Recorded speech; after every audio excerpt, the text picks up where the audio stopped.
Hi, hello, வணக்கம். Welcome to V Tamil talkies. எல்லாரும் எப்படி இருக்கீங்க? நல்லா இருக்கீங்களா? இன்னும் நம்ம சேனல்ல நெறைய பேர் சப்ஸ்கிரைப் பண்ணாமலே பார்த்துட்டு இருக்கீங்க. கண்டிப்பா சப்ஸ்கிரைப் பண்ணி நம்ம சேனல சப்போர்ட் பண்ணுங்க. வாங்க இப்ப நம்ம எபிசோட்குள்ள போலாம்.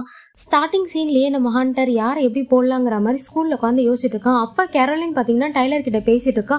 டைலர் இந்த மாதிரி நான் கிளாஸ் கூட இருக்க பாண்டை உடைச்சிட்டேங்கிற மாதிரி சொல்றா. அப்படியே எப்படிங்கிற மாதிரி கேட்கறா.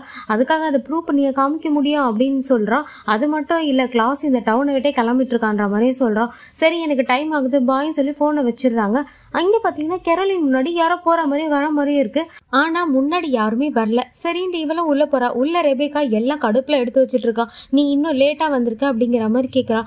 8:02 தான் வந்துட்டேனே அப்படிங்கிறான். கிளீனிங் கமிட்டி 8 o'clock ஸ்டார்ட் ஆயிடுச்சுங்கிற மாதிரி கடுப்பா சொல்றா இவ. சரி, மேட் எங்கன்னு கேட்டா அவன் கிளம்பிட்டேங்கிற மாதிரி சொல்றான். அதுக்கப்புறம் கேரோலினுக்கு ரெபேக்காவை பார்த்தா பாவமா இருக்கு. ஐம் சாரிங்கிற மாதிரி சொல்றா. உன் அம்மாக்காக தான் சாரி சொல்ற மாதிரி சொல்றா. சரி, நானும் டீச்சருக்காக சாரி சொல்றேன் அப்படின்னு சொல்லிட்டு நான் இங்க இருந்து ஜிம்முக்கு போறேன்னு ரெபேக்கா அங்கிருந்து கிளம்பிடுறா. அப்போ பார்த்தீங்கன்னா நம்ம ரிக் வந்து முன்னாடி நின்று இருக்கான். நீ இன்னும் சாகலையா அப்படிங்கிற மாதிரி கேட்குறான். இன்னும் சாகலையே, உன்னை சாகடிக்காம சத்துருவேனா அப்படிங்கிற மாதிரி போட்டு செம்ம அட்டாக்கு. பார்த்தீங்கன்னா கேரோலினா வந்து ஜாயின் பண்ணிட்டா. 2 பேரும் சேர்ந்து ரிக்கை அட்டாக் பண்ணி அவன் கையில் அந்த ஸ்டேக்கை வச்சு அவனை குத்திடுறாங்க. ஒரு செகண்ட்ல 2 பேருமே அப்ஸ்காண்ட் ஆயிடுறாங்க. கேரோலின் பார்த்தீங்கன்னா வெளியே வந்து கார் சாவியை போடுறதுக்குள்ளே பார்த்தீங்கன்னா ரிக் வந்து பிடிச்சிடுறான். பிடிச்சி தரன்னு இழுத்துட்டு போறான். அந்த வெயில பார்த்தீங்கன்னா ரிக்கோட உடம்பு அப்படி பாதி எரிய ஆரம்பிக்குது. அங்கேயே நின்று ரெபேக்காவும் பார்த்துட்டு இருக்கா. அப்படியே சீனை கட் பண்ணி இங்கே எலினாவையும் ஜெரமியும் காமிச்சிட்டு இருக்காங்க. இவங்க இங்கே ரிக்கார்டர் ரூமுக்கு பெயிண்ட் பண்ணிட்டு இருக்காங்க. அப்போ ஸ்டெஃபன் வந்து என்ன அதுக்குள்ள எல்லாமே எடுத்து வைக்க ஆரம்பிச்சிட்டிங்கன்ற மாதிரி கேட்குறான். ஆமாம், அப்போதான் எங்களால் இதுலேருந்து வெளியில் வர முடியுங்கிற மாதிரி எலினா சொல்கிறா. ஜெரமி ஸ்டெஃபன் கிட்ட உங்க 2 பேருக்குள்ள ஏதாவது போதா என்ன அப்படிங்கிற மாதிரி கேட்குறான். அதுக்கு ஸ்டெஃபன் இல்லை, நீங்கள் 2 பேரும் நல்லா இருக்கீங்களான்னு பார்த்துட்டு போகலாம் வந்தேன் அப்படிங்கிற மாதிரி சொல்கிறான். நாங்களாம் நல்லா தான் இருக்கோம், அட்லீஸ்ட் ஒரு நாளாவது எங்களை ஃப்ரீயாக விடுங்க, எந்த வேம்பயரும் எங்களுக்கு வேண்டாம், நாங்கள் தனியாக இருக்கணும்னு நினைக்கிறோம், அட்லீஸ்ட் ஒரு நாளுங்கிற மாதிரி சொல்லிட்டு அங்கேருந்து கிளம்பிடுறான். அப்போ எலினா பார்த்தீங்கன்னா இல்லை அந்த மீன் பண்ணி சொல்லலைங்கிற மாதிரி சமாளிக்கிறா. சரி, அவன் அதை தான் சொன்னாங்கிற மாதிரி சொல்கிறான். அப்போ பார்த்தீங்கன்னா கீழே யாரோ பெல் அடிக்கிற சவுண்ட் கேட்குது. நான் போய் பார்க்குறேன்னு ஸ்டெஃபன் போகிறான். அங்கே டேமன் பார்த்தீங்கன்னா போனியை கூட்டிட்டு வந்திருக்கான். போனி அந்த கடி கடிச்சா இருக்கு. ஆனா அவ கழுத்துல பார்த்தீங்கன்னா சின்னதா தான் காயம் இருக்கு. இங்க ரெபேக்கா பார்த்தீங்கன்னா கிளாஸ் கிட்ட வந்து எல்லாத்தையும் சொல்லிட்டு இருக்கான். சரி, இப்போ எங்க இருக்கான் அவன் இன்னும் ஸ்கூல்ல தான் மாட்டிட்டு இருக்கான்ற மாதிரி சொல்றான். ஆனா எனக்கு இப்ப எலினா தான் முக்கியம், என் ஹைபிரிட்டை உருவாக்கணும்ன்ற மாதிரி கிளாஸ் சொல்லவும் இவளுக்கு பயங்கரமா கோவம் வருது. நான் என்ன சொல்லிட்டு இருக்கேன், நம்மளே தான் ப்ரொடெக்ட் பண்ணிக்கணும், உனக்குனா எனக்கு நீ தான் ப்ரொடெக்ட் பண்ணிக்கணும், நீ இன்னும் ஹைபிரிட்டையே நம்பிட்டு இருக்க. சரி, நான் அப்போ போறேன், நீ உன் வழியை பார்த்துக்கோன்ற மாதிரி சொல்லிடுறா ரெபேக்காவும். ஆனா அதுக்கு கிளாஸ் எந்த பதிலுமே சொல்லல. அப்படியே டென்ஷன் ஆகி ஃபைன் அப்படின்னு சொல்லிட்டு அங்க டைலர் ஹெல்ப் பண்ணிட்டு இருக்கான். அவனை அப்படியே தட்டிட்டு அவ பாட்டுக்கு போயிட்டே இருக்கா. இங்க டேமன் ஸ்டெஃபன் கிட்ட அவன் டேர்ன் ஆனதை பத்தி சொல்லிட்டு இருக்காங்க. எப்படி அவன் டேர்ன் ஆக முடியும், என்ன நடந்தது, நீ தானே பார்த்துட்டு இருந்த அப்படிங்கிற மாதிரி சொல்றான். அதுக்கு டேமன் போனி தான் வந்து அவன் ரத்தத்தை கொடுத்து அவனை சேஞ்ச் பண்ணிட்டா, அதனால அவன் மாறிட்டாங்கிற மாதிரி சொல்றான். இல்லை எனக்கு எதுவும் தெரியாது, அது விச்சோட வேலைங்கிற மாதிரி போனியும் சொல்றான்.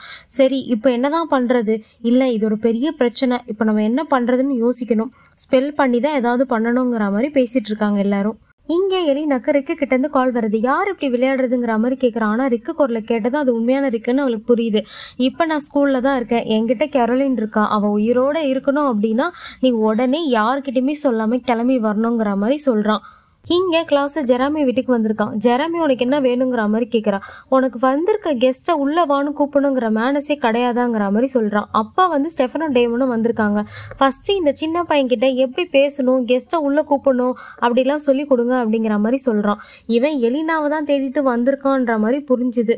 எனக்கு சில தேவையான பொருட்கள்லாம் இங்கே இருக்குன்ற மாதிரி கிளாஸ் சொல்லிட்டு இருக்கான். அப்படியே அதெல்லாம் இங்கே இல்லைங்கிற மாதிரி இவங்களும் பார்த்தீங்கன்னா டக்குன்னு கதவை சாத்திடுறாங்க. கிளாஸால் உள்ளே வர முடியல. இப்போதான் எலினாவை காணுங்கிற மாதிரி தேட ஆரம்பிக்கிறாங்க. வெளியே கிளாஸும் பார்த்தீங்கன்னா நோட்டை விட்டுட்டே இருக்கான், எப்படி உள்ளே போகலாம் அப்படின்ட்டு.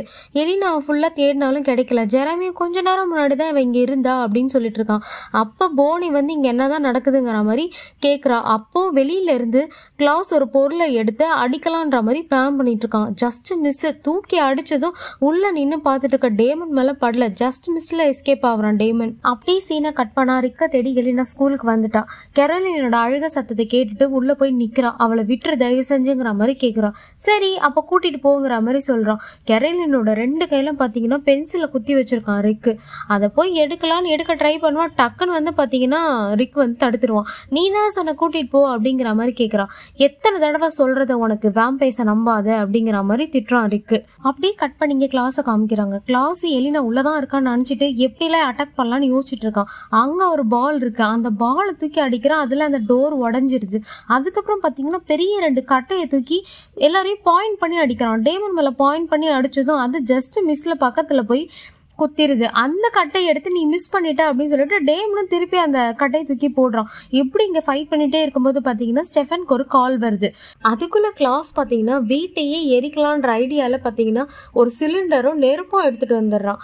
அதுக்குள்ள ஸ்டெஃபன் வெளியே வந்துட்டு ரிக் கால் பண்ணதை பத்தி சொல்றான்.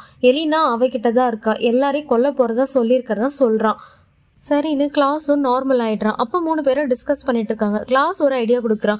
டேமன் நீ போய் ரிக் அட்டாக் பண்ணு, ஸ்டெஃபன் போய் எலினா கூட்டிட்டு வந்துட்டோம், ப்ராப்ளம் சால்வ் ஆயிடும் அப்படிங்கிற மாதிரி சொல்றான். இல்ல இந்த ஐடியா நல்லா இல்லைங்கிற மாதிரி டேமன் சொல்லிடுறான். அப்போ பாத்தீங்கன்னா போனி வந்து ஒரு ஐடியா கொடுக்குறான். இது மாதிரி 15 இயர்ஸ்க்கு முன்னாடி ஆபி யூஸ் பண்ண ஒரு இம்மொபிலைசேஷன் ஒரு மெத்தட் இருக்கு, அதுக்கு நிறைய வேம்பயரோட ஸ்ட்ரென்த் தேவைங்கிற மாதிரி கூப்பிடுறான். இன்க்ளூடிங் யூ கிளாஸ், நீயும் வேணுங்கிற மாதிரி சொல்றான். அதுக்கு கிளாஸ் சன்செட்டுக்குள்ள நீ முடிக்க முடிஞ்சா பரவாயில்ல, இல்லைன்னா நான் இந்த இடத்த விட்டு கிளம்பிடுவேன், எலினா செத்துருவா, உங்க கதையும் காலியாயிடும் அப்படிங்கிற மாதிரி சொல்றான். இங்க ரிக்க காமிக்கிறாங்க. ரிக் பாத்தீங்கன்னா கெரோலின் வாயில கட்டுற துணி எடுத்து ஏதோ ஒரு லிக்விட்ல டிப் பண்ணி கட்டுறான். இந்த மாதிரி கட்டினாதான் இன்னும் நல்லா பயங்கரமா எரியும், வலிக்கும்ன்ற மாதிரி சொல்றான். இந்த மாதிரிலாம் ஏன் இவளை டார்ச்சர் பண்றங்கிற மாதிரி எலினா கேக்குறான். அதுக்கு அவன் இவ்வளவு ஒரு மர்டர் தான், இவ்வளவு நிறைய பேரை கொலை பண்ணிருக்கா, அவ ஒரு வேம்பயர் தானே அப்படிங்கிற மாதிரி சொல்றான். அதுக்கப்புறம் அந்த ஸ்டேக்கை எடுத்து கொடுத்து நீ தான் இப்ப இவளை கொலை பண்ண போறங்கிற மாதிரி சொல்றான். இல்ல என்னால முடியாதுங்கிற மாதிரி சொல்றான். நான் உனக்கு ட்ரைனிங் கொடுக்குறேன், இதெல்லாம் எப்ப கத்துக்க போற இல்லைன்னா அப்பதான் நீ ஸ்ட்ராங் ஆக முடியுங்கிற மாதிரி சொல்லிட்டு இருக்கான். இங்க போனியும் டேமனும் பாத்தீங்கன்னா வெயிட் பண்ணிட்டு இருக்காங்க. அதுக்கப்புறம் கொஞ்ச நேரத்துல ஏபி வந்துடுறா. ஏபி வந்தது ஜேமி சொன்னா இது ரொம்ப அர்ஜென்ட் மேட்டர், அதனாலதான் வந்தங்கிற மாதிரி தயங்கி சொல்லிட்டு இருக்கான். போனியும் பாத்தீங்கன்னா ஆமா அர்ஜென்ட், அவன் சொன்ன மாதிரி அர்ஜென்ட் தான், உள்ள வாங்க அப்படிங்கிற மாதிரி கூப்பிடுறான். இங்க பாத்தீங்கன்னா கிளாஸ் ஸ்டெஃபனும் ஸ்கூலுக்கு வந்துட்டாங்க. ஏபி வந்துட்டாங்கிற மாதிரி ஸ்டெஃபன் சொல்லிட்டு இருக்கான். அப்ப கிளாஸ் நீங்க என்னதான் ரிக்க வந்து பிடிச்சாலும் ஏதாவது பண்ணாலும் நான் எலினாவை தூக்கிட்டு தான் போவேங்கிற மாதிரி சொல்றான். நோ ப்ராப்ளம், நானும் கூடயே வருவேன் அப்படிங்கிற மாதிரி ஸ்டெஃபன் சொல்றான். அப்ப டேமன் ஒரு வேஸ்ட் தானே, அவன் கூட ஏன் டைம் வேஸ்ட் பண்ணிட்டு இருக்கான்ற மாதிரி சொல்றான். நீயும் தான் எங்களை ஒருத்தர் மாத்தி ஒருத்தர் வெறுக்க வைக்கிறதுல டைம் வேஸ்ட் பண்ணிட்டு இருக்கன்ற மாதிரி ஸ்டெஃபன் சொல்றான். பாத்துக்கலாம் எலினா யாரதான் சூஸ் பண்றா, யாரை விடுறா அப்படிங்கிற மாதிரி கிளாஸ் சொல்றான். அதுக்கு நாங்க பாத்துக்கிறோம், இருந்தாலும் எங்க பிரதர்ஹுட் வந்து நீ ஒன்னும் பண்ண முடியாதுங்கிற மாதிரி ஸ்டெஃபன் சொல்றான். இங்க வீட்டுக்கு வந்த ஆபிக்கு குடிக்க கொஞ்சம் பிளட் கொடுக்குறான் டேமன். ஆனா அதை அவங்க வாங்கவே இல்லை. சரி நானே குடிச்சிக்கிறேன்ற மாதிரி அவன் போயிடுறான். சரி என்னை எதுக்கு கூப்பிட்டீங்கன்ற மாதிரி கேட்குறான். எனக்கு ஸ்பெல் பண்றதுக்கு ஹெல்ப் வேணும், மைக்கேலுக்கு பண்ண மாதிரி பண்ணணுங்கிற மாதிரி இவ சொல்லிட்டு இருக்கா. அது ரொம்ப டேஞ்சரான மெத்தட், உன்னால அதெல்லாம் பண்ண முடியாதுங்கிற மாதிரி ஆபி சொல்றாங்க. இந்த 16 வருஷம் நீங்க என்னை விட்டுட்டு போயிட்டீங்க, என்னால எது பண்ண முடியாதுன்னு உங்களுக்கு தெரியாது, என்ன பண்ணணும்னு சொல்லுங்கன்ற மாதிரி கேட்குறா இவ. அதுக்கு ஆபி இதெல்லாம் டார்க் பிளேசஸ்ல பண்ண வேண்டிய விஷயம், நீ வந்து உன்னோட எனர்ஜி பியூர் ஆனது, உனக்கு ரொம்ப இது கஷ்டமா இருக்கும், உன்னால ஹேண்டில் பண்ண முடியாதுங்கிற மாதிரி சொல்றாங்க. அது மட்டும் இல்ல, அந்த வேம்பயரோட மொத்த இதயத்தையும் நிறுத்தணும் அப்படின்னா உயிரோட ஒருத்தரை வச்சுதான் பேலன்ஸ் பண்ணி ஆகணும்ன்ற மாதிரி ஆபி சொல்றாங்க. அதாவது அங்க இதயத்தை நிறுத்தணும், உயிரோட இருக்கிறவங்களோட ஒரு இதயத்தை நிறுத்தணுங்கிற மாதிரி இவளும் சொல்லி முடிக்கிறான். அதுக்கு டேமன் ஷாக் ஆகுறான். அப்படியே கட் பண்ணி ஜெராமியை காமிக்கிறாங்க. பின்னாடி பாத்தீங்கன்னா போனி இவங்க 2 பேரும் எங்க இருக்காங்கன்ற மாதிரி காமிச்சிட்டு இருக்கா ட்ராக்கர் ஆப்ல. அதுக்கப்புறம் ஜெராமி கிட்ட வந்து ரிங்க கேட்ட நான் ஏன் கொடுக்கணும்ன்ற மாதிரி ஜெராமி கேட்கறான். வேற வழியில கொடுத்துதான் ஆகணும், ரிங்கோ என்னோட, எலினாவும் என் அக்கா, என்னை விட உங்களாலெல்லாம் ஃபைட் பண்ண முடியாதுங்கிற மாதிரி சொல்றான். நான் பண்ணுவனே அப்படிங்கிற மாதிரி டேமன் சொல்றான். அதுக்கப்புறம் இங்க போனி பாத்தீங்கன்னா அவளோட பிளட் எடுத்து கொடுக்குறா. இது மாதிரி எல்லாரும் நீங்க குடிச்சாகணும், அப்பதான் எல்லாருமே கனெக்ட் ஆக முடியும்ன்ற மாதிரி சொல்றான். அப்ப எல்லாரும் குடிச்சா எல்லாரும் கனெக்ட் ஆயிடுவாங்க, யாரோ ஒருத்தரோட இதயம் நிக்க போகுது. அப்ப பாத்தீங்கன்னா கிளாஸ் மறைமுகமா மிரட்டுறான். நான் செத்துட்டேன்னா டைலரு அப்புறம் ஆபி நிறைய பேரோட உயிர் வந்து பாத்தீங்கன்னா என்கிட்ட தான் இருக்குன்ற மாதிரி இந்த இன்டைரக்டா மிரட்டிட்டு இருக்கான். இங்க உள்ள எலினாவை காமிக்கிறாங்க. இதெல்லாம் பண்ணிட்டு இருக்கே கரெக்டாங்கிற மாதிரி அவ கேக்குறா. ரிக் பாத்தீங்கன்னா இவ்வளவுதான் நிறைய கொலை பண்ணிருக்கா அப்படின்ற மாதிரி சொல்றான். நீயும் ரொம்ப சின்ன பொண்ணு, உனக்கு சரி எது தப்பு எதுன்னு தெரியாது, உனக்கு பேரண்ட்ஸ் கிடையாது, உனக்கு கைட் பண்ண யாருமே கிடையாது, உன் பேரண்ட்ஸ் வந்து பாத்தீங்கன்னா ஒரு கவுன்சிலர் இருந்தவங்க, ஆனா நீ வாம்பியர் சைடு இருக்கிறத பார்த்து அவங்க சந்தோஷப்படுவாங்கன்னு நினைக்கிறியா அப்படிங்கிற மாதிரி சொல்லிட்டு இருக்கான். இந்தா பொடி கொல்லு அப்படின்ற மாதிரி சொல்றான் அவன். சரி சீக்கிரம் இந்த ஸ்டேக்கை பிடிச்சி அவளை கொல்லுங்கிற மாதிரி கம்பல் பண்ணிட்டு இருக்கான் ரிக்கு. அவளும் பார்த்தீங்கன்னா கிட்ட போறா. அவ்வளோ சீக்கிரம் கேரளினை குத்திடுவாள். டக்குன்னு திரும்பி பார்த்தீங்கன்னா ரிக்கை தான் குத்துறான். நான் நினச்சேன் நீ இப்படி தான் பண்ணுவேன் அப்படிங்கிற மாதிரி ரிக்கும் சொல்கிறான். அதுக்குள்ளேயே பார்த்தீங்கன்னா பக்கத்தில் ஒரு ஆசிட் மாதிரி ஒன்று இருந்தது இல்லையா, அதை எடுத்து ரிக்கோட ஃபேஸ்லேயே அடிச்சிடுறான். ரிக் பார்த்தீங்கன்னா அந்த எரிச்சல் தாங்க முடியாமல் அலண்டுட்டு இருக்கான். டக்குன்னு கேரளினை கட்டெல்லாம் அவுத்து விட்டுட்டு இங்கேருந்து வெளியே போ அப்படிங்கிற மாதிரி அனுப்பி விடுறான். ஆனால் எலினா பார்த்தீங்கன்னா உள்ளேயே மாட்டிக்கிட்டா. வெளியே கேரளின் ஓடி வந்துட்டே இருக்கும்போது பின்னாடி வந்து யாரோ வாயை பத்துறாங்க. வேற யாரும் இல்லை, கிளாஸ் தான். சரி கத்தாத, நான் தான் உன்னை சேவ் பண்ணிட்டேன், நீ பத்திரமா இங்கேருந்து உள்ளே போயிடு அப்படிங்கிற மாதிரி சொல்கிறான். இவளுக்கே ஒன்றும் புரியல. பரவாயில்ல, கிளாஸ் வந்து நம்மளை காப்பாத்துறானேன்ற மாதிரி அவளுக்கு தோணுது. இங்க ரிக்கு எலினாவை போட்டு செம்ம அடி. உன்னை உயிரோட விட்டதே தப்பு, நீ உயிர் வாழ்றதுக்கே தகுதி இல்லாதவன்ற மாதிரி திட்டிட்டு இருக்கான் ரிக்கு பயங்கரமா. அப்புறம் ஏன் இன்னும் இவ்வளோ நாள் என்னை உயிரோட வச்சிருக்க, என்னை கொல்லு, கில் மீன்னு இவ்வளோ பயங்கரமா கத்துறா. அவன் கண்ணெல்லாம் கோவத்துல மாறுது. ஆனா டக்குன்னு விட்டுறான். எப்படி ரிக்கு போய் எலினாவை கொல்லுவான்? கொஞ்ச நேரத்துல பாத்தீங்கன்னா ஸ்டெஃபனும் டேமனும் வந்து ரிக்கை அட்டாக் பண்றாங்க. ஆனா ரிக்கு தான் மோர் பவர்ஃபுல் ஆச்சு. ரெண்டு பேரும் அப்பளம் உடைக்கிற மாதிரி தூக்கி போட்டு ரெண்டு பேரும் கீழே தள்ளி விட்டுறான். டக்குன்னு கிளாஸ் வந்து பாத்தீங்கன்னா நெஞ்சிலே கை வச்சு நெஞ்சிலே கரெக்டா அட்டாக் பண்றான். இங்க சைட் பை சைட் பாத்தீங்கன்னா போனி அந்த மந்திரத்தெல்லாம் சொல்லிட்டு இருப்பான். ஆனா கொஞ்ச நேரத்துல அந்த கனெக்ஷன் ப்ரோக் ஆயிடுச்சு அப்படிங்கிற மாதிரி ஜெராமி கிட்ட சொல்லுவா. இவனும் சமாளிக்க ட்ரை பண்ணிட்டே இருக்கான். அதுக்குள்ள எலினா பாத்தீங்கன்னா ஒரு கத்தி எடுத்து வந்து மிரட்டுறான். ரிக், நீ இப்ப அவனை விட போறியா இல்லையா? எனக்கு தெரியும், நான் செத்துட்டா நீயும் செத்துருவ, அப்ப எல்லா வேம்பயர்ஸும் நிம்மதியா இருப்பாங்கன்ற மாதிரி சொல்லிட்டு இருக்கா. அவ்வளவுதான், வேண்டாம்னு இங்க ஒரு பக்கம் கத்திட்டு இருக்கான் ரிக்கு. கொஞ்ச நேரத்திலே பாத்தீங்கன்னா அவ கழுத்தை கொஞ்சமா கட் பண்ணிடுறா. உடனே பாத்தீங்கன்னா ரிக் வந்து அவனை விட்டுறான். ஆள் பாத்தீங்கன்னா கிளாஸ் அங்க இருந்து எலினாவையும் தூக்கிட்டு எஸ்கேப் ஆயிடுறான். இங்க எலினாவை கட்டி போட்டு அவ உடம்புல இருந்து ரத்தம் எடுத்துட்டு இருக்காங்க. வேற யாரும் இல்ல, கிளாஸ் தான். எலினா கேக்குறா, ஏன் இந்த மாதிரி பண்ற? சோ உன் காரியத்துக்காக நீ யூஸ் பண்ணிக்கிற அப்படிங்கிற மாதிரி சொல்றான். ஆமா அப்படிங்கிற மாதிரி கிளாஸும் சொல்றான். அப்போ பார்த்தீங்கன்னா டைலர் அங்கே ஹெல்ப் பண்ணிட்டு இருக்கான் இல்லையா, வரான். எலினா அப்படின்னு சொல்லிட்டு ஹெல்ப் பண்ண போகிறான். அதுக்குள்ளே கிளாஸ் வந்து பார்த்தீங்கன்னா உன்னால் முடியாது, போய் நிறைய எம்டி பேக் இருக்கும், போய் எடுத்துகிட்டு வா, ஃபில் பண்ணணும் அப்படிங்கிற மாதிரி சொல்கிறான். ஆனால் எலினா பாவமா எனக்கு ஹெல்ப் பண்ணு அப்படிங்கிற மாதிரி கேட்குறான். இவன் ஹெல்ப் பண்ணலான்னு யோசிக்க நினைக்கும் போதே பார்த்தீங்கன்னா கிளாஸ் டக்குன்னு வந்து முன்னாடி நின்று உன்னால் முடியாது, போய் எம்டி பேக் எடுத்துகிட்டு வா அப்படின்னு சொல்லி அனுப்பிடுறான். எலினா கிளாஸ் கிட்ட அப்போ மொத்தமாக என்ன ட்ரைவ் பண்ண போறியா அப்படிங்கிற மாதிரி கேட்குறான். ஆமாம், ஒன்றும் கவலைப்படாதா, அப்படியே நீ தூங்கிட்டே செத்துடலாங்கிற மாதிரி கிளாஸ் சொல்கிறான். இங்கே டேமன் ஃபோன் ரிங் ஆக டேமன் அப்போ தான் முழிப்பே வருது. ரிக் வந்து நின்றுட்டு இன்னும் எவ்வளோ நேரம் படுத்துட்டே இருப்பீங்க, எந்திரிங்கன்ற மாதிரி சொல்கிறான். அப்போ தான் ஸ்டெஃபனோ எந்திரிக்க ஆரம்பிக்கிறான். இந்த மாதிரி கிளாஸ் வந்து எலினாவை தூக்கிட்டு போயிட்டான், அவன் சன்செட்டுக்குள்ளே அவனை பிடிச்சாகணும், இல்லைனா எலினாவை கொலை பண்ணிடுவாங்கிற மாதிரி சொல்கிறான். சான்ஸே இல்லை, அவன் தான் கொலை பண்ணுற லாஸ்ட் ஆளாக இருக்கும், ஏன்னா எலினா அவனுக்கு தேவைங்கிற மாதிரி சொல்கிறான். அதெல்லாம் கிடையாது, எலினா செத்துட்டா நான் செத்துவேன், ஸோ எலினாவை கில் பண்ணுறதுக்கு நிறைய சான்ஸ் இருக்குது, போய் காப்பாற்றுங்க அவளைங்கிற மாதிரி சொல்லி அனுப்புகிறான். இங்கே எலினா கிளாஸ் கிட்டே என் ரத்தத்தை எடுத்து நீ உன் ஹைப்ரிட்டை உருவாக்க போகிறல்ல அப்படிங்கிற மாதிரி கேட்குறான். இல்லை எலினா, எனக்கு உன் ஹைப்ரிட்லாம் தேவை கிடையாது, இப்போ என் ஃபேமிலி இருக்குங்கிற மாதிரி சொல்கிறான். ஆனால் உன் ஃபேமிலி தான் உன்னை நம்ப மாட்டாங்களேங்கிற மாதிரி எலினா சொல்கிறான்.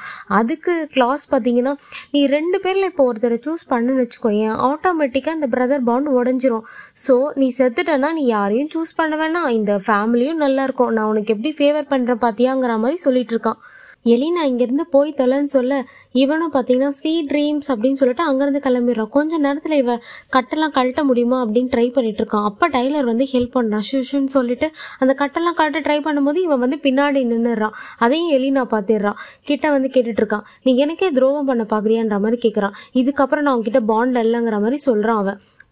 இந்த செயர் பாண்டை எப்படி உடைச்சங்கிற மாதிரி கேட்குறான். என் போன்ஸ் எல்லாமே நான் 100 டைம்ஸ் உடச்சி தான் இந்த பாண்டை உடைச்சங்கிற மாதிரி சொல்கிறான். அதுக்கு வாய்ப்பே இல்லைங்கிற மாதிரி சொல்கிறான். நீ நம்மளனா போடா அப்படின்னு சொல்லிட்டு திருப்பியும் போயிட்டு எலினாவை அந்த கட்டளை கழட்ட ட்ரை பண்ணிட்டு இருக்கான். உடனே கிளாஸ் டென்ஷன் ஆகி எலினா தூக்கி ஓரம் போட்டுட்டு டைலரை அட்டாக் பண்ணுறான். அந்த டைம் பார்த்தீங்கன்னா டேமன் ஸ்டெஃபனை வந்து ஜாயின் பண்ணிடுறாங்க. ஸ்டெஃபன் கரெக்டாக இதயத்தில் வச்சு அட்டாக் பண்ண ஆரம்பிக்கிறான். சைட் பை சைடு இங்கே இவன் ஸ்பெல் பண்ணிட்டு இருக்காலையும் அதுவும் ஒர்க் அவுட் ஆக ஆரம்பிக்குது. இவங்க 3 பேரை சேர்ந்து கிளாஸை நிறுத்துறாங்க. கிளாஸ் பார்த்தீங்கன்னா ஸ்டெஃபனோட கண்ணுக்கு கண்ணை பார்த்துட்டு இருக்கான். ஒரு மாதிரியா இருக்கு ஸ்டெஃபனுக்கு. இருந்தாலும் வேற வழி இல்லை. இவன் ஸ்பெல் பண்ணுறதும் ஒர்க் அவுட் ஆகுது. இந்த சைடு கொஞ்சம் கொஞ்சமாக இவனோட உடம்பு ஃபுல்லாக பேல் ஆகி அப்படியே செத்து போகிறான் கிளாஸ். இங்கே பார்த்தீங்கன்னா இவனோட உயிரும் நின்றுச்சு. ஸோ இதே நின்னதால இவனும் அப்படியே கண்ணை மூடிட்டான். என்னாச்சுங்கிற மாதிரி இவனும் டென்ஷனாக எழுப்புறான். அதுக்கப்புறம் ஏதோ ஸ்பெல்லெல்லாம் பண்ணி திருப்பியும் இவனை உயிர் வர வைக்கிறான். இங்கே கிளாஸோட பாடி ஃபுல்லாக கீழே விழுந்துருது. இவனுக்கு ஏதோ மனசே சரியில்லை. சரி வாங்க சன்செட் முன்னாடி வீட்டுக்கு கூட்டிகிட்டு போய் ஆகணும்னு சொல்லி கூட்டிகிட்டு போயிடுறாங்க. அப்புறம் கார்லேருந்து இறங்கி எலினா பார்த்தீங்கன்னா இவ்வளோ தூரம் நடக்க விடுறீங்களேன்ற மாதிரி சொல்கிறான். ஒரே தலை வர சுற்றிட்டு இருக்கு. அப்படி தான் இருக்கும், ஏன்னா நிறைய பிளட்டு போயிருக்கலன்ற மாதிரி டேமன் சொல்கிறான். வீட்டுக்கிட்ட போனதும் டோர் கிட்ட நின்றுட்டு சரி நாங்கள் கிளம்புறோங்கிற மாதிரி சொல்கிறான். அதுக்கு எலினா வந்து பார்த்தீங்கன்னா எனக்கு தெரியும் நான் தப்பு பண்ணுறேன், அவங்க 2 பேரையுமே நான் அழகாக இருக்கேன். ஆனால் ஒருத்தரை சூஸ் பண்ணால் இன்னொருத்தரை இழந்துருவணுன்ற பயம் தான் எனக்கு அதிகமாக இருக்குது. அதனால தான் நான் இப்படி பண்ணிட்டு இருக்கேன்ற மாதிரி சொல்லிட்டு இருக்கான். இவங்க 2 பேருக்கு என்ன ஆன்சர் சொல்றதுனே தெரியல. ஸ்டெஃபன் பார்த்தீங்கன்னா சரி இன்னைக்கு நிறையவே நடந்துச்சு, நாங்கள் கிளம்புறோங்கிற மாதிரி கிளம்பிடுறாங்க. எலினா வீட்டுக்குள்ளே போனால் எல்லாரும் இருக்காங்க. போனி, மேட்டு, ஜெரமி எல்லாரும் பார்ட்டி பண்ணுற மூடில் இருக்காங்க. என்ன அதுக்குள்ளேயே அப்படிங்கிற மாதிரி கேட்டால் ஆமாம் கிளாஸை ஒழிச்சு கட்டியாச்சுல, அப்போ கண்டிப்பாக பார்ட்டி பண்ணி தானே ஆகணுங்கிற மாதிரி செம்ம ஹாப்பியாக இருக்காங்க எல்லாரும். டைலரும் பாண்டை உடைச்சிட்டான். ஸோ கெரோலினும் ரொம்ப ஹாப்பியாக இருக்கா.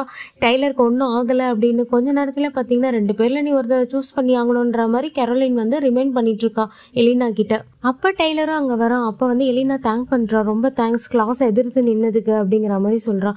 பரவாயில்ல இதில் என்ன இருக்குன்ற மாதிரி சொல்லிட்டு எல்லாரும் ஒரு நிமிஷம் சைலண்டாக இருங்கன்னு டைலர் சொல்கிறான். எல்லாரும் சைலண்டாக ஆனது என்னன்னு புரியல. இப்படி தான் கிளாஸ் ஃப்ரீ லைஃப்னா இப்படி தான் இருக்கும், சைலண்டாக அமைதியாக இருக்கும்னு சொல்லிட்டு எல்லாரும் சிரிச்சுட்டு செம்ம ஹாப்பியாக இருக்காங்க. இங்கே ஷெரீஃப் பார்த்தீங்கன்னா மேயர் வீட்டுக்கு வந்திருக்காங்க. எதுக்கு கால் பண்ணீங்கன்ற மாதிரி கேட்குறாங்க. நான் பண்ணல, இவர் தான் பண்ணுறாரு அப்படின்னு சொல்லிட்டு ரிக்கை காமிக்கிறாங்க. ரிக் பார்த்தீங்கன்னா அங்கே நின்றுட்டு இருக்காரு. எல்லா பப்ளிக்கும் வந்திருக்காங்க. அங்கே தான் சம்பவம் செய்கிறார் ரிக்கு. இவங்க யார் தெரியுமா, ஒரு வேம்பையரோட அம்மா அப்படின்னு ஷெரீஃபை காமிக்கிறாரு. இவங்க மேயர் இருக்காங்களே அவங்களோட பையன் ஆஃப் வேம்பையர் ஆஃப் வேர்வொல்ஃப்ங்கிற மாதிரி சொல்லி முடிக்கிறாரு. ஆனால் இவங்க தான் நம்மளெல்லாம் பாதுகாக்கிற கவுன்சில். ஏன்னா வீட்டுக்குள்ளேயே பசங்களை எப்படி வச்சுட்டு நம்மளை இப்படி பாதுகாத்துட்டு இருக்காங்கன்ற மாதிரி பப்ளிக் கிட்ட சொல்லிட்டு இருக்காரு. அப்படியே வந்து பார்த்தீங்கன்னா ஷெரீஃப் டென்ஷன் ஆகி என்ன லூஸ் தனமாக இருக்குது அப்படின்னு சொல்லிட்டு கிளம்ப பார்க்குறாங்க. டக்குன்னு வந்துட்டு முன்னாடி நின்று எங்கே கிளம்புறீங்க, நான் இப்போ தான் ஸ்டார்ட் பண்ண போகிறேன்னு ஒரு மாதிரி மிரட்டுறான் இருக்கு. இங்கே பிரதர்ஸ் 2 பேரும் ரோட் ட்ரிப் ஸ்டார்ட் பண்ணிட்டாங்க. செம்ம ஹாப்பியாக இருக்காங்க. டேமன் பார்த்தீங்கன்னா செம்ம மியூசிக் சவுண்ட் எல்லாம் எகுறுது. என்னப்பா ரொம்ப ஹாப்பியாக இருக்க போலங்கிற மாதிரி ஸ்டெஃபன் கேட்குறான். ஆமாம் வி வோன்ல அப்படின்னு சொல்கிறான். ஆமாம் வி வோன்னு ஸ்டெஃபனும் ரிப்பீட் பண்ணுறான். நல்லா சத்தமாக சொல்லு வி வோன் அப்படிங்கிற மாதிரி சொல்கிறான். ஸ்டெஃபனும் நல்லா கத்தி சொல்கிறான். கொஞ்ச நேரத்தில் ஸ்டெஃபன் பார்த்தீங்கன்னா இப்போ 2 பேரில் அவன் உன்னை சூஸ் பண்ணிட்டா நான் இந்த ஊரை விட்டே போயிடுவேங்கிற மாதிரி சொல்கிறான். உடனே டேமன் பார்த்தீங்கன்னா அவன் உன்னை சூஸ் பண்ணிட்டா நானும் இங்கேருந்து கிளம்பிடுவேங்கிற மாதிரி சொல்கிறான். ஸோ இது எல்லாம் ஒரு பொண்ணுக்காக அப்படிங்கிற மாதிரி டேமன் சொல்கிறான். அதுக்கு ஸ்டெஃபன் பார்த்தீங்கன்னா ஆமாம் அவன் ரொம்ப ரொம்ப ஸ்பெஷலான பொண்ணுங்கிற மாதிரி சொல்கிறான். இங்கே ஜெராமி பெயிண்ட் அடிக்கிறத கண்டினியூ பண்ண ஸ்டார்ட் பண்ணிட்டான். அப்போ எலினா வந்து எல்லாரும் கிளம்பிட்டாங்க, நம்ம மட்டும் தான் இருக்கோன்ற மாதிரி சொல்கிறான். இப்போ ஒருத்தரால் எல்லாரும் செத்துட்டா நம்ம வாழ்க்கையில் யாருமே இருக்க மாட்டாங்களா, எல்லா வாம்பயரும் போயிட்டா எப்படி இருக்குன்ற மாதிரி யோசிச்சுட்டு இருக்கா. எல்லாரும் போனாலும் நான் இருப்பேன் எலினாங்கிற மாதிரி ஜெரமி சொல்கிறான். அது மட்டும் இல்லை ரிக் நார்மலாக இருக்கும்போது அந்த டிரான்சிஷனே வேணான்னு நினச்சவர், உயிரை விடணும்னு நினச்சவர். ஸோ இது மாதிரி எதுவும் யோசிக்காத சொல்லிட்டு நான் தூங்க போகிறேன் அங்கேருந்து கிளம்பிடுறான். எலினா பார்த்தீங்கன்னா ஒரு மாதிரி ஃபீல் பண்ணிகிட்டே இருக்கா. சரி பெயிண்ட் அடிக்கலாமே சொல்லிட்டு பெயிண்ட் எடுத்து அடிச்சுட்டே இருப்பான். ஆனால் கொஞ்ச நேரத்தில் பார்த்தீங்கன்னா மயங்கி கீழே விழுந்துடுவான். அவன் நோஸ் ஃபுல்லாக பிளட்டாக வந்திருக்கும். இதோட இந்த எபிசோடு இங்கே முடியுது. இந்த வீடியோ உங்களுக்கு பிடிச்சிருந்ததுன்னா மறக்காமல் லைக் பண்ணுங்கள், ஷேர் பண்ணுங்கள், கமெண்ட் பண்ணுங்கள். நம்ம சேனலை சப்ஸ்கிரைப் பண்ணி உங்கள் சப்போர்ட்டை கொடுங்க. பாய் பாய்.